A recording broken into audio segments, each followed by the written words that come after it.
नमस्कार दोस्तों, स्वागत है आपका आपके अपने चैनल डायमंड ज्ञान अड्डा में। और मैं अतुल एक बार फिर से हाजिर हुआ हूँ आपके समक्ष एक नई वीडियो के साथ।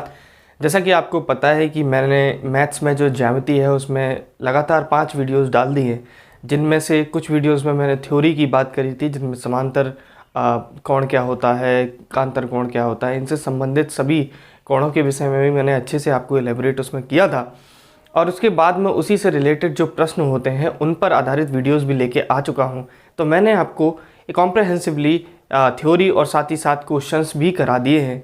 आज हम लोग उपस्थित हुए एक नई वीडियो के साथ, और इस वीडियो में हम लोग बात करेंगे कि त्रिभुज क्या होते हैं।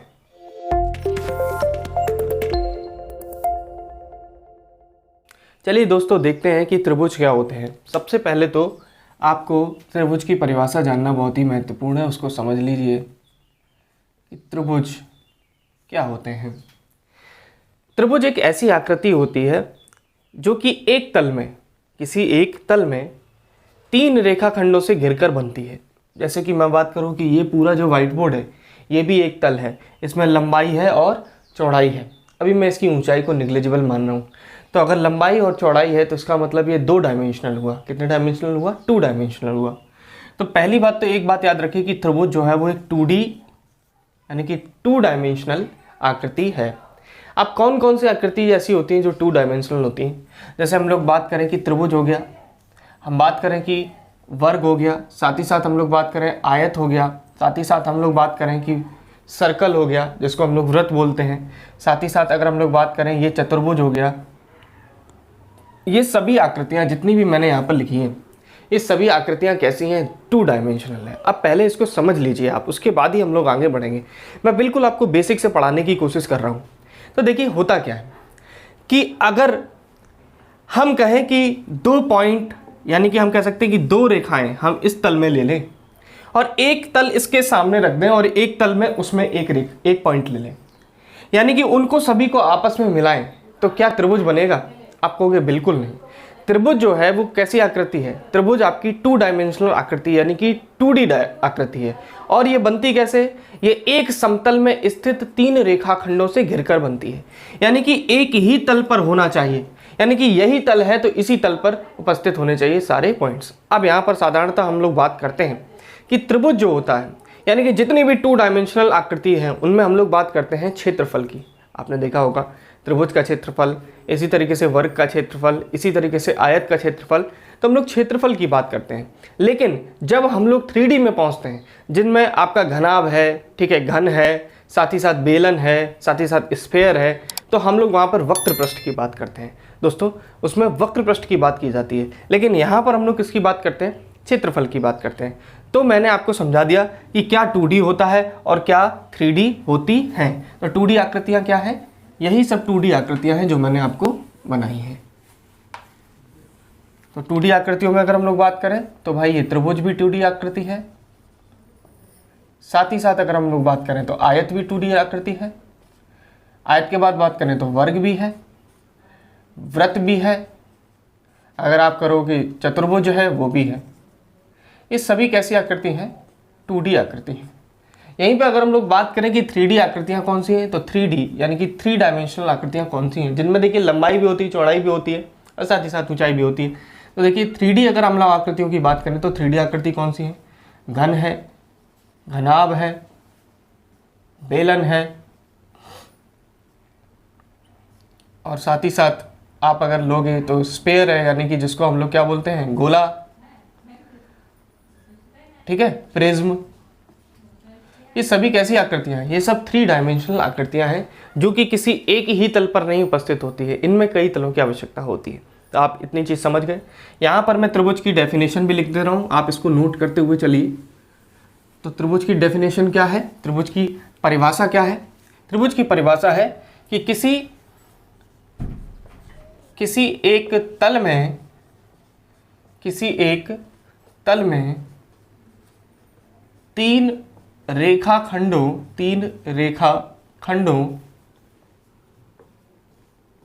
से घिरी हुई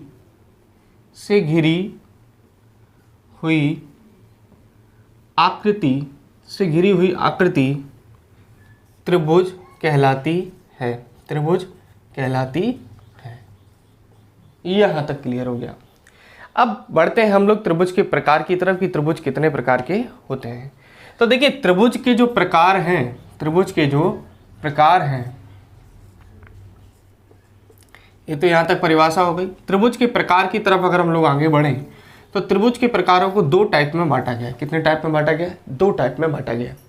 एक टाइप है जिसमें हम कह सकते हैं भुजाओं के आधार पर। किसके आधार पर?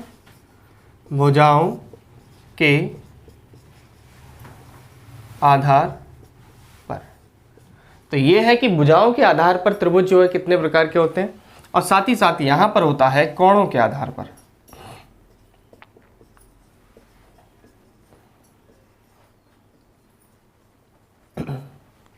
तो यहां पर क्या होता है? कोणों के आधार पर। तो भुजाओं के आधार पर अगर हम बात करें तो कौन कौन से त्रिभुज होते हैं? एक होता है आपका विषमबाहु त्रिभुज, एक होता है आपका समद्विबाहु त्रिभुज,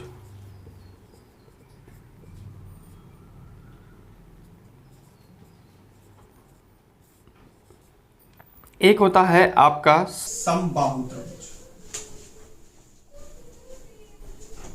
ठीक है, तो भुजाओं के आधार पर ये तीन त्रिभुज आते हैं। एक है विषमबाहु त्रिभुज, एक है समद्विबाहु त्रिभुज और एक है समबाहु त्रिभुज। देखिए इनमें कुछ इतना बताने के लिए नहीं। विषमबाहु मतलब इसकी तीनों भुजाएं कैसी हो? विषम हो। विषम मतलब अलग अलग हो। तो विषमबाहु त्रिभुज क्या हो सकता है? जिसकी तीनों भुजाएं अलग अलग हो। मान लीजिए ये ए है, ये बी है और ये सी है, तो इसको हम लोग क्या बोलेंगे? ये है विषमबाहु त्रिभुज, जिसकी तीनों भुजाएं ही आपकी कैसी हो? अलग अलग हो, यानी कि भिन्न हो। समद्विबाहु त्रिभुज क्या होता है? समद्विबाहु त्रिभुज ऐसा त्रिभुज होता है जिसकी दो भुजाएं आपस में समान हो। मान लीजिए ये ए है और ये कैसी है? बी। तो इस तरीके के त्रिभुज को हम लोग क्या बोलते हैं? समद्विबाहु त्रिभुज। अब बात करते हैं समबाहु त्रिभुज की। तो समबाहु त्रिभुज वो त्रिभुज कहलाता है जिसकी तीनों ही भुजाएं, कितनी भुजाएं? तीनों ही भुजाएं आपस में बराबर होती हैं, यानी कि ये भी ए, ये भी ए और ये भी ए। तो इस तरीके से मैंने आपको बता दिया कि क्या समबाहु त्रिभुज होता है, क्या विषमबाहु त्रिभुज होता है और क्या समद्विबाहु त्रिभुज होता है। क्योंकि हम लोग ज्यामिति पढ़ रहे हैं तो हम लोग इतना भुजाओं के विषय में बात नहीं करेंगे, हम लोग आएंगे कोणों के ऊपर। तो बताइए कोणों के आधार पर जो आपके त्रिभुज होते हैं वो कौन कौन से होते हैं? तो एक होता है न्यून कोण त्रिभुज। क्या होता है? न्यून कोण त्रिभुज। एक होता है आपका समकोण त्रिभुज। क्या होता है? समकोण त्रिभुज। और एक होता है आपका अधिक कोण त्रिभुज। क्या होता है? अधिक कोण त्रिभुज।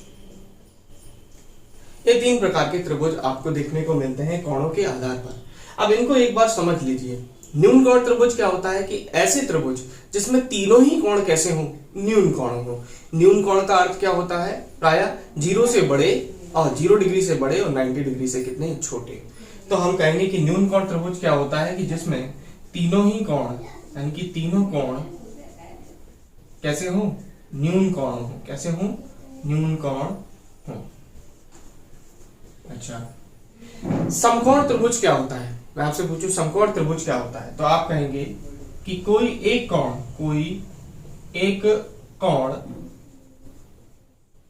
कोण या एंगल 90 डिग्री का होना चाहिए। 90 डिग्री का होना चाहिए, या कह सकते हैं कि समकोण होना चाहिए। क्लियर कट है यहां तक आप लोगों को क्लियर है कि कोई एक कोण कैसा होना चाहिए? 90 डिग्री का होना चाहिए, या कह सकते हैं कि कैसा होना चाहिए? समकोण होना चाहिए। अच्छा, यहां पर एक प्रश्न बनता है बहुत ही महत्वपूर्ण। क्या किसी त्रिभुज में दो समकोण हो सकते हैं क्या? ये प्रश्न बनता है, क्या किसी त्रिभुज में दो समकोण हो सकते हैं क्या? तो बताइए आप लोग, पहले एक बार सोचिए और उसके बाद बताइए। मैं यहां पर लिख रहा हूं कि क्या किसी त्रिभुज में दो समकोण हो सकते हैं क्या?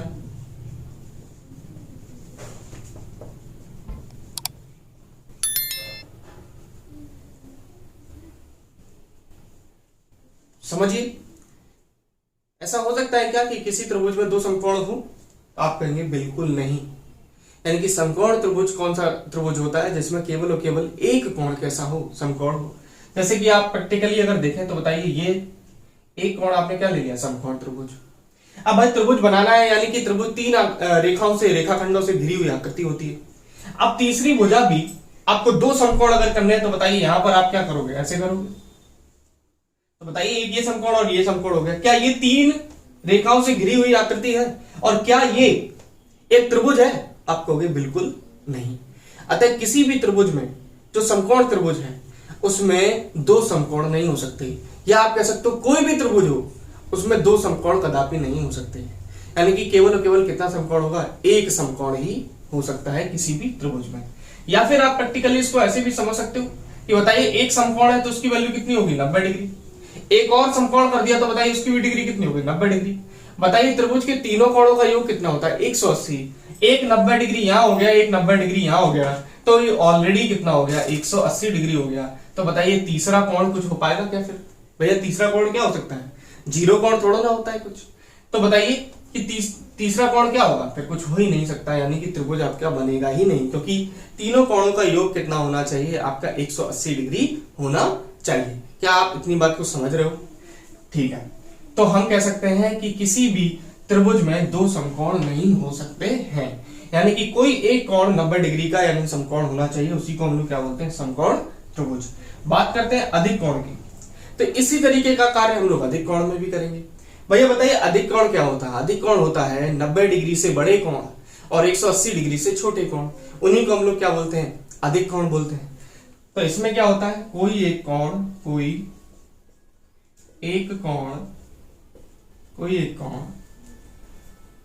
अधिक कोण हो सकता है, अधिक कोण हो सकता है।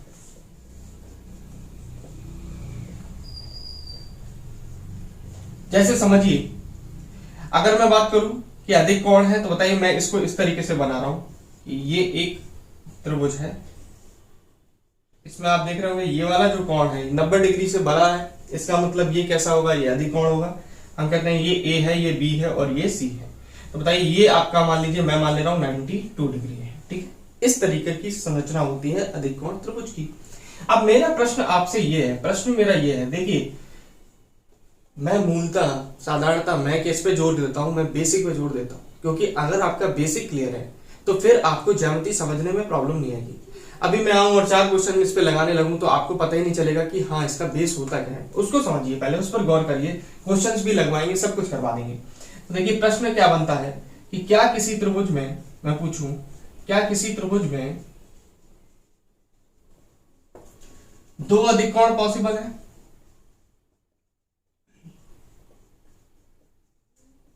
दो अधिक कोण हो सकते हैं, ये आपसे प्रश्न किया गया है कि क्या किसी त्रिभुज में दो अधिक कोण हो सकते हैं? बताइए। आप लोग एक बार वीडियो को पॉज करिए, उसके बाद आंसर देखिए कि आपको पता है कि नहीं है। तो आप कहेंगे बिल्कुल नहीं हो सकते। क्यों नहीं हो सकते? आप इसको समझिए।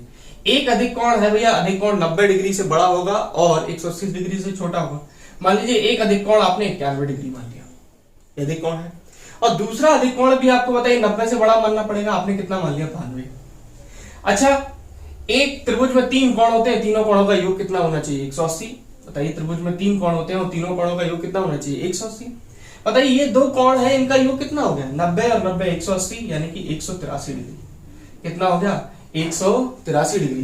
तो बताइए दो ही कोण जो है वो 183 डिग्री बना रहे हैं, तो बताइए अगला कोण क्या हो सकता है ऐसा कुछ पॉसिबल जो कि 180 कर दे? इसको नहीं हो सकता, माइनस में थोड़ा ना कोण होगा।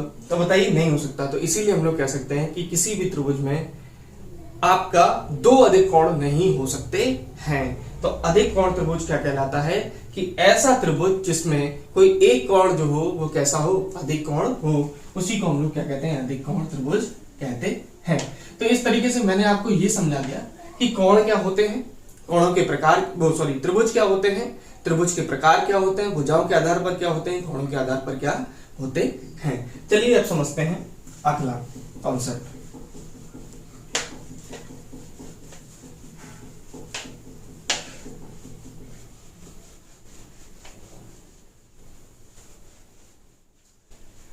अगले कॉन्सेप्ट की तरफ बढ़ते हैं। और आप सभी को पता होगा, बचपन से पढ़ते हुए हम लोग आ रहे हैं कि त्रिभुज के तीनों कोणों का योग कितना होता है, 180 डिग्री होता है। अब हम लोग ये समझेंगे कि 180 डिग्री कैसे होता है, इसको समझते हैं।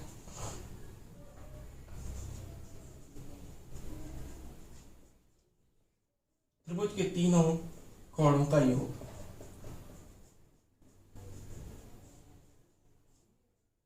180 डिग्री होता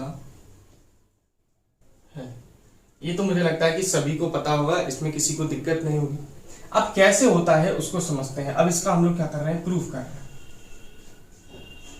इसका प्रूफ देखिए कैसे होता है। तो ये समझिए, ये एक त्रिभुज है, ठीक है, और हमें इस त्रिभुज में बताना है कि त्रिभुज के तीनों कोणों का योग 180 होता है तो क्यों होता है, आपको इसके बारे में बताना है। तो देखिए हमने क्या किया है, हमने केवल इस जो बेस है उसके पैरेलल एक हमने लाइन यहां पर खींच दी। ये जो बेस है उसके पैरेलल हमने एक लाइन खींच दी। इसको मैं मान रहा हूं कोण 1 डिग्री, इसको 2 डिग्री और इसको 3 डिग्री।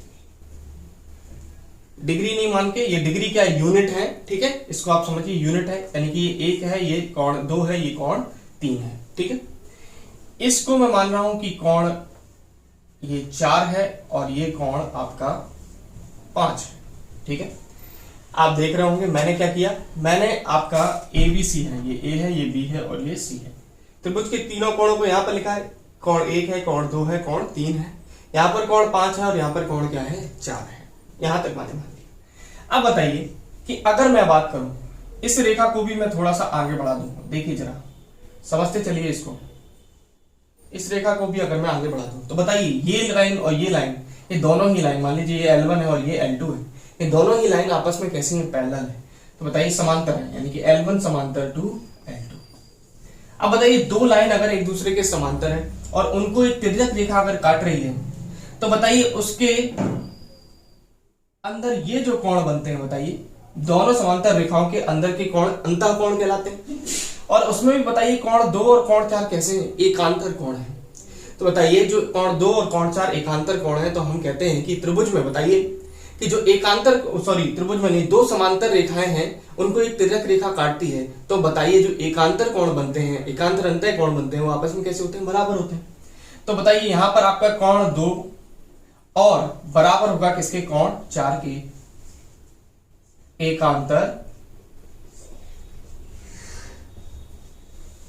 कोण के कारण, ठीक है, ये कोण 2 और कोण 4। इसी तरीके से अगर हम बात करें कोण 3 और कोण 5, क्योंकि ये दोनों रेखाएं समांतर और एक तिर्यक रेखा इनको काट रही है, तो कोण 3 बराबर होगा किसके, कोण 5 के। तो ये भी किसके कारण होगा, एकांतर अंतः कोण के कारण। यहां तक आपको क्लियर होगा। अब इसको हमने मान लिया इक्वेशन 1 है और ये हमारी इक्वेशन 2, दोनों को आपस में जोड़िए, तो यहां पर क्या आएगा, कोण 2 प्लस कोण 3 बराबर यहां पर कोण 4 प्लस कोण 5। क्लियर है। अब देखिए कोण 2 प्लस कोण 3 और यहां पर कोण 4 प्लस कोण 5। अब आपको क्या करना है, दोनों तरफ आपको क्या करना है, कोण 1 को जोड़ने पर आपने दोनों तरफ कोण 1 को जोड़ दिया, तो बताइए यहां पर क्या आएगा, कोण 1 प्लस कोण 2 प्लस कोण 3 और यहां पर क्या आएगा, कोण 1 प्लस कोण 4 प्लस कोण 5। अब ये समझिए कि अगर कोण 1 कोण 4 और कोण 1 कोण 5 और कोण 4 की मैं बात करूं, तो बताइए ये एक रेखा है और ये एंगल बन रहा है, यानी कि ये तीनों ही कोण क्या बना रहे हैं, एक रेखा युग्म बना रहे हैं। क्या बना रहे हैं, एक रेखा युग्म बना रहे हैं। और अगर रेखा युग्म बना रहे हैं तो बताइए जब 3 कोण हो या 4 कोण हो, ये आपस में रेखा युग्म बनाते हैं, तो बताइए रेखा युग्म बनाते हैं तो इनका पूरा कोण एंगल कितना होता है, इनका सम कितना होता है, 180 डिग्री। मैंने ये बेसिक चीजें भी आपको बताई है, क्या आसन्न कोण है, क्या रेखा युग्म है। तो आपको अगर नहीं पता है बेसिक कि क्या रेखा युग्म कोण होते हैं, क्या ये आपके आसन्न कोण होते हैं, तो फिर आपकी पीछे वीडियोस पड़ी हुई हैं, इसी प्लेलिस्ट में आप जाइए और उन वीडियोस का अध्ययन करिए, उसके बाद यहाँ पर आइए, वहां से कंटिन्यू करिए। तो बताइए मैंने वहां पर क्या पढ़ाया था आपको कि कोण 1 प्लस कोण 4 प्लस कोण 5, इनका योग कितना होगा, 180, और किस नियम के तहत, रेखा युग्म बनाने के कारण, रेखा युग्म कोण।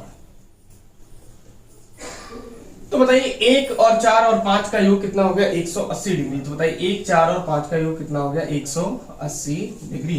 तो हम कहेंगे कोण 1 प्लस कोण 2 प्लस कोण 3 बराबर 180 डिग्री हो गया। और यही चीज तो हमको प्रूव करनी थी, तो यहां से ये प्रूव हो गया।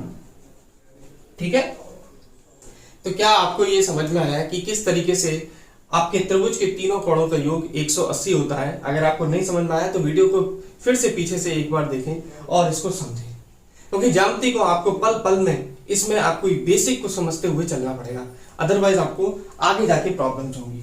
ठीक है, यहां तक आपने देख लिया होगा, नोट कर लीजिए, स्क्रीनशॉट लेना है तो स्क्रीनशॉट ले लीजिए। हम लोग बढ़ते हैं अगले कॉन्सेप्ट की तरफ।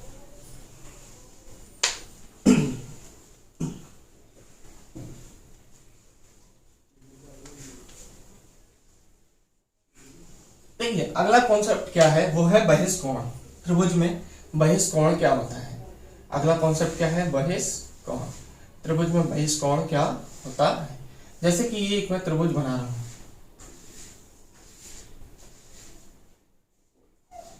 ये एक मैं त्रिभुज बना रहा हूं, ये यहाँ पर ए है, ये यहाँ पर बी है, ये यहाँ पर सी है, और इसको थोड़ा आगे बढ़ा दिया, ये यहाँ पर डी है।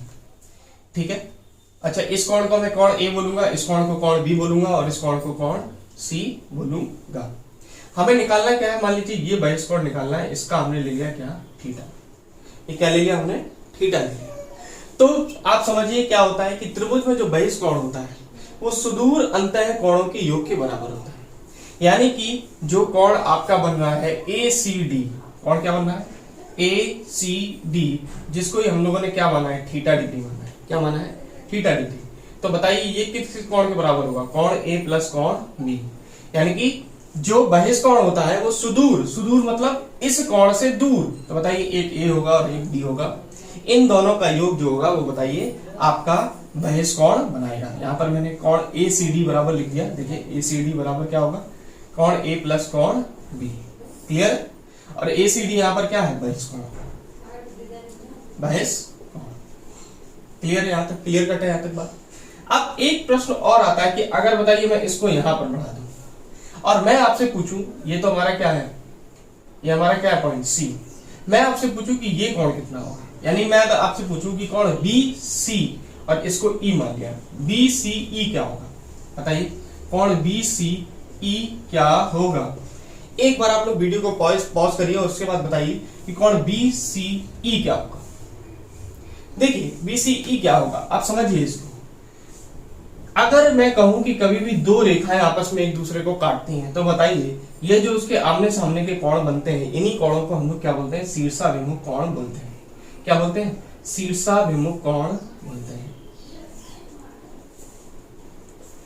और बताइए शीर्षाभिमुख कोण जो होते हैं वो आपस में कैसे होते हैं? बराबर होते हैं। शीर्षाभिमुख कोण आपस में कैसे होते हैं? बराबर होते हैं। साथ ही साथ हम लोग कह सकते हैं कि अगर हम लोग और डीप ले जाएं कि शीर्षाभिमुख कोण आपस में कैसे होते हैं? सर्वांगसम होते हैं। मैंने आपको पढ़ाया हुआ है कि सर्वांगसम कोण क्या होते हैं, तो आप एक बार पीछे प्लेलिस्ट में जाकर उसको भी चेक कर सकते हैं।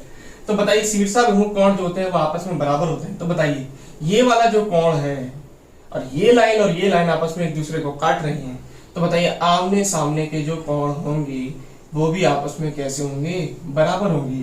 तो जो कोण बी सी ई है ये भी आपका क्या होगा? कोण ए प्लस कोण बी।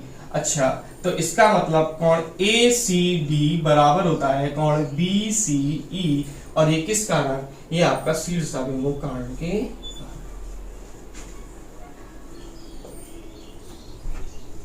तो आपको समझ में आ गया कि अगर जैसे मान लीजिए मैंने एक त्रिभुज दे दिया और मैंने एक त्रिभुज इस तरीके से दे दिया प्रश्न, और मैंने ये दे दिया आपको, बताइए 50 डिग्री, ये दे दिया मैंने आपको 40 डिग्री, और मैंने आपसे पूछा है, देखिए क्वेश्चन को कॉम्प्लिकेटेड बनाने में कोई दिक्कत नहीं है, ए बी सी और इसको डी मान लिया, इसको ई मान लिया, और मैंने इस बार आपसे क्या पूछ लिया? मैंने आपसे पूछ लिया कि बताइए ये वाला कोण क्या होगा, यानी कि कोण बी सी ई बताइए क्या होगा।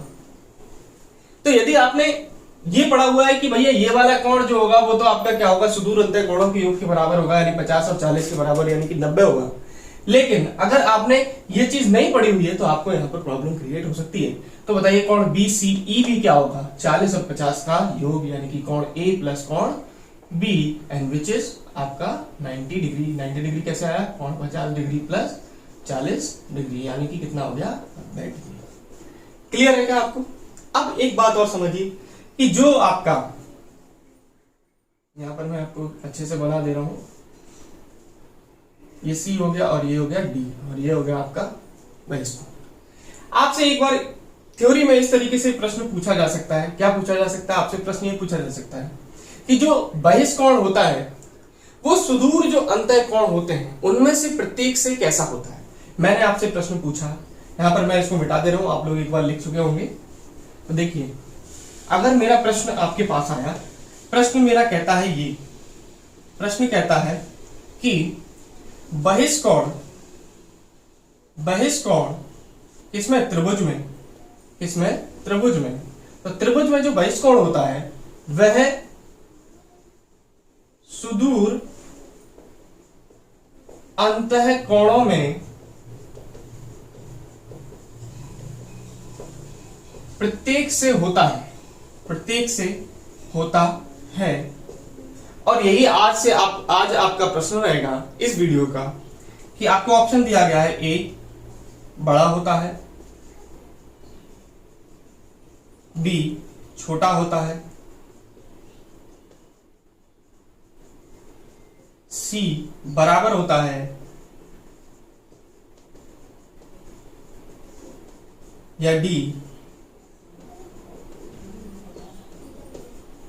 इनमें से कोई नहीं। ये आपका प्रश्न बनता है, ये आपको बताना है कमेंट बॉक्स में लिख के कि त्रिभुज में जो सुदूर अंतःकोण होता है जो बहिष्कोण होता है वह सुदूर अंतःकोणों में प्रत्येक से कैसा होता है, बड़ा होता है या छोटा होता है या बराबर होता है या फिर इनमें से कोई नहीं। ये आज का आपका प्रश्न रहेगा। मुझे लगता है, मैं आशा करता हूं कि wherever you are you must be fine and shine, क्योंकि कोरोना का टाइम चल रहा है, पेंडेमिक का टाइम चल रहा है, तो आपको घर पर ही रहना है और घर पर रहकर ही आपको अपने आप को सुरक्षित रख सकते हैं। यही एकमात्र सॉल्यूशन है। साथ ही साथ जैसे ही वैक्सीन ड्राइव स्टार्ट होगी आप लोग जरूर जाएं और वैक्सीन लें, क्योंकि वैक्सीन जो है एकमात्र इसका सॉल्यूशन भी है, क्योंकि अभी तक कोई भी क्योर ऐसा बना नहीं है जो कोरोना को मात दे सकता है। तो लगातार आप लोग इस वीडियो को लाइक करें अगर आपको पसंद आ रही है, इंफॉर्मेटिव लग रही है, और साथ ही साथ चैनल को सब्सक्राइब भी करते रहें, क्योंकि हम इसी तरीके से आगे आपके लिए इंफॉर्मेटिव वीडियोस सिलेबस से रिलेटेड लाते रहेंगे। धन्यवाद।